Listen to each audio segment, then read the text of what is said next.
I'm Richard Southern in the 680 newsroom. It's something the province of Ontario is currently experimenting with, and now Mark Zuckerberg has joined those calling for a universal basic income. The Facebook founder and CEO gave the commencement address at Harvard yesterday, and he said children who need to support households don't have the same foundation that he did. We all know you don't get successful just by having a good idea or working hard. You get successful by being lucky too. If I had to support my family growing up instead of having the time to learn how to code, if I didn't know that I was going to be fine if Facebook didn't work out, then I wouldn't be standing up here today. We should explore ideas like universal basic income to make sure that everyone has a cushion to try new ideas. Ontario recently launched a 3-year pilot project that will see low-income single people receive about $17,000 a year in certain cities and couples $24,000. Zuckerberg has a net worth of $61 billion. He's one of the richest people in the world. Both his parents are doctors.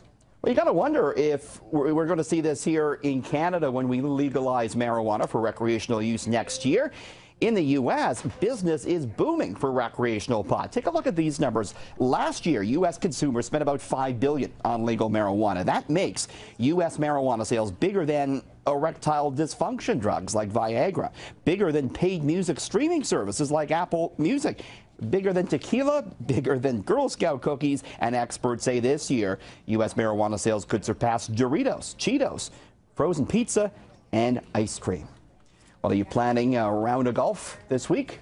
It's not on Sunday, it's going to rain, but nevertheless, fewer people are playing golf these days. The number of golfers has fallen 30% since the year 2002. Millennials, younger people, are just not picking up the clubs like their parents did. In fact, new numbers from the National Golf Foundation show the average age of a golfer right now is 44. And golf equipment makers are suffering as a result. Nike recently pulled out of the golf market altogether, and Adidas agreed to sell its equipment business. Finally, a painting by Maud Lewis has sold for big money here in Toronto. The Nova Scotia artist's Black Cats fetched $36,800 at auction. It's a cute painting, don't you think?